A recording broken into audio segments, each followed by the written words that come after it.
Now मेरे हिसाब से आपके लिए लास्ट प्रॉपर्टी है प्रॉपर्टी नंबर 8। क्या कह रहा है? इफ 2 rows or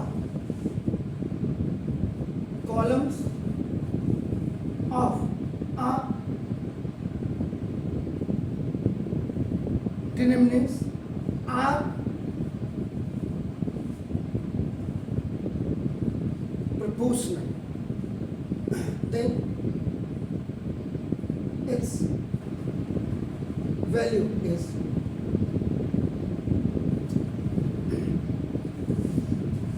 अब आज का ये आपके लिए नहीं कह रहा हूं, this is a common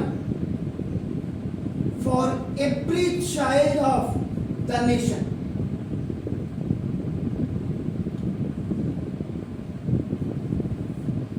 tenth का बच्चा 100% लेकर के आ गया, सीबीएसई खुश है, हर स्कूल वालों ने अपने पोस्टर बना दिए, हमारे बच्चे ने 90 सिक्योर किए। अब आप रुद्रपुर और नैनीताल डिस्ट्रिक्ट में अगर आप 10th का रिजल्ट अगर आप देखते हैं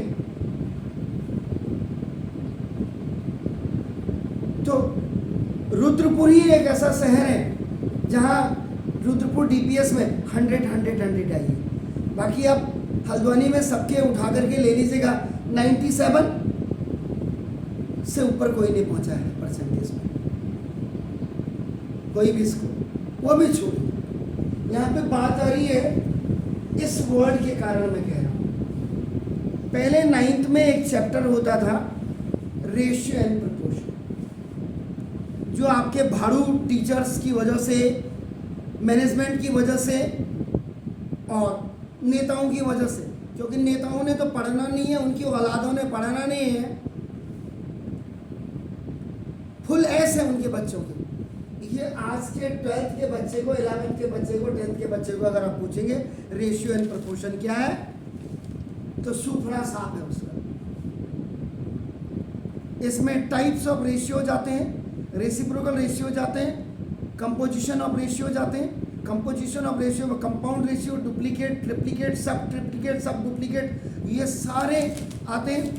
जो पहले 9th में 2002 से पहले का जो चैप्टर होता था, उसके बाद प्रपोर्शन आता था। प्रपोर्शन में भी आपका नाम एक्सट्रीम्स एंड मीन्स आते थे। ये आपके कान थोड़ा पवित्र कर दे रहा हूँ कि आप इनको जाकर के किसी चैनल में देखो, तब आप कहेंगे कि जनरली बच्चा कहता है सर हमें डेमो दे दो। आप डेमो देके क्या चेक करना चाहोगे हमारा? कंटिन्यूड प्रपोर्शन, थर्ड प्रपोर्शन, इसके बाद आपका मीन के बाद जो सबसे इंपॉर्टेंट है आज की तारीख में, इन्वर्टेंडो, ऑल्टरनेंडो, कंपोनेंडो, डेविडेंडो, कंपोनेंडो एंड डेविडेंडो। कई सवालों में 11th और 12th में डेविडेंडो, कंपोनेंडो लगता है, इंटरवेंडो लगता है। अब आप ये यहाँ बता रहा हूँ आप लोगों को, इसको कहते हैं सम यूजफुल रिजल्ट्स ऑफ, तब इसमें बात करूंगा मैं प्रपोर्शन। प्रपोर्शन के साइन ये होता है sir, double colon is known as. इसमें सबसे पहले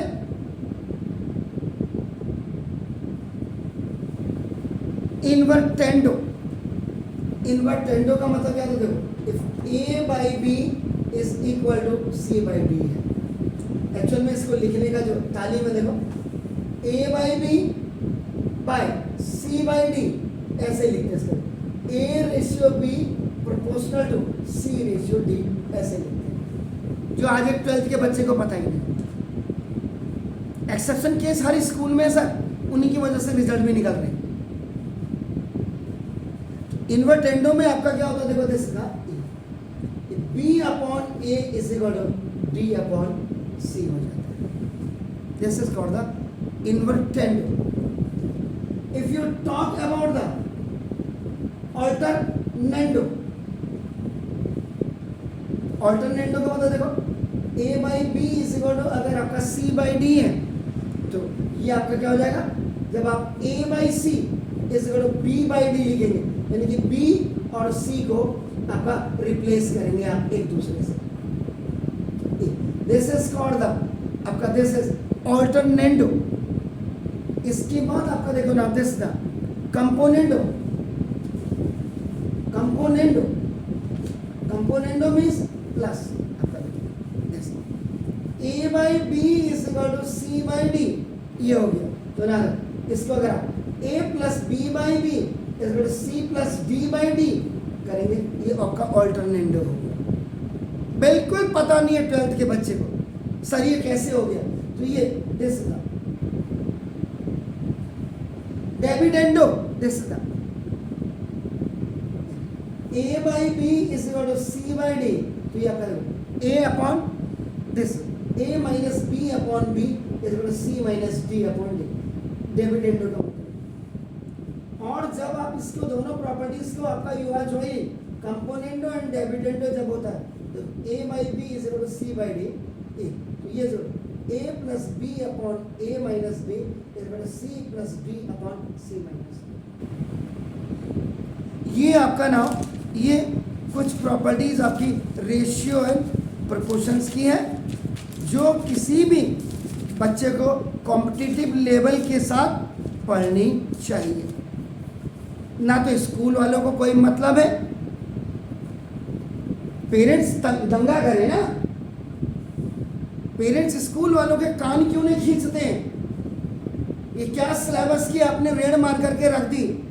मत भेजिए आप अपने बच्चों को स्कूल में, जरा 1 महीने स्कूल वाले आपके पेरेंट्स को हाथ जोड़ने घर ही आएंगे, आ जाओ भाई। तो जब ये पता ही नहीं और आप आगे जाके कंपटीशन लेवल की क्या तैयारी करेंगे। बहुत क्लियर बोल रहा हूँ, why I said this one, ये प्रोपोर्शन वर्ड। अगर इसी प्रोपोर्शनल वर्ड की जगह में शायद अगर इक्वल लिखा होता, सेम लिखा होता या आपका आइडेंटिकल लिखा होता तो शायद आपकी समझ में आ जाता। लेकिन बिकॉज इफ द 2 rows और column of a data are proportional लिखा हुआ है, देखो आपका, तो समझने में दिक्कत होगी। इसलिए 9th का 2002 से पहले की जो बुक है कॉम्पिटिटिव लेवल के लिए जरूर पढ़िए। मैं तो यही कहूँगा सीबीएसई के एनसीईआरटी के बेस में आज की तारीख में आप कोई भी कंपटीशन नहीं निकाल सकते। ये मैं दावे के साथ, या तो फिर आप वही बनाइए जैसे आपने 9th से 10th में, 10th से 11th में, 11th से 12th में आपके बच्चे जा करके 90%, 100% का रिजल्ट दे रहे हैं। कॉम्पिटिटिव का लेवल अलग होता है, कॉम्पिटिटिव के लेवल के लिए बहुत ज़्यादा पढ़ना पड़ता है। तो ना anyhow, so now we are coming to the point, if 2 rows or column of a determinant are proportional then, तो देखिए this a1 a2 a3 आपका हो गया, देखो ना दिस b1 b2 b3 ना, देखो दिस ये तो k a1 k a2 k a3 का। आप सिंपल से लैंग्वेज में you can say that it was your r1 and it was your r2 and it was your r3. What you have done in r3, the same element of this r1 was written and are multiplied by k. तो कहीं ना कहीं this property is आपका नाम just similar to some property कि multiply आपने k से किया, प्रॉपर्टी नंबर 3 में आपका नाम। आप इसको देखिए, फिर आपका प्रॉपर्टी एक लगाई आपने, आइडेंटिकल वाली आपकी प्रॉपर्टी लगी। So now this my mean is, तो देखो के आपने कॉमन ले लिया ना, देखो this a1 a2 a3 b1 b2 b3 ना, देखो a1 a2 a3 तो ना this is what r1 and this what r3, r1 and r3 are identical। तो जब आइडेंटिकल होती है तो डिटरमिनेंट की वैल्यू क्या हो जाती है,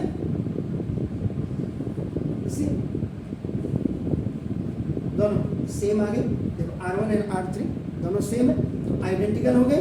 आपका आइडेंटिकल की वैल्यू में डिटरमिनेंट की वैल्यू क्या हो जाएगी, 0 डेल्टा। तो देयरफॉर ये मैंने सब आपको इसलिए बताया, आज कॉम्पिटिटिव लेवल में बच्चा क्या तैयारी करेगा, कुछ नहीं करेगा, रिजल्ट सब टांग दे रहे हैं। हमने इतनी मेहनत की, ये जो बच्चे 100% लेके आए, एक्सेप्शन केस छोड़ दीजिए आप पूरे हिंदुस्तान का, इनका अगर दोबारा बोर्ड के पैटर्न से अगर आप एग्जाम ले लेंगे, ये 100 वाला नीचे लुढ़क के आ जाएगा 80 में। 2008 से पहले जो बोर्ड का रिजल्ट निकलता था ना, हल्द्वानी का ही बता दूं मैं, आप इंडिया की बात छोड़िए, निर्मला से 1, सेंट थेरेजा से 1, बीर सिवा से 1, तो जिन जिन स्कूलों से एक एक बच्चा आता था, आज उन पूरे स्कूलों में 50 में से 50 की 90 से ऊपर कैसे आ जा रही? ये सोचने का विषय है, ये नेता नहीं सोचेगा, ये ज्वाइंट सेक्रेटरी, डिप्टी सेक्रेटरी जो आईएएस लेवल के हैं कि सर एजुकेशन कहाँ, ये सुप्रीम कोर्ट सोचेगा, ये ऑनरेबल जज सोचेगा कि आपकी एजुकेशन।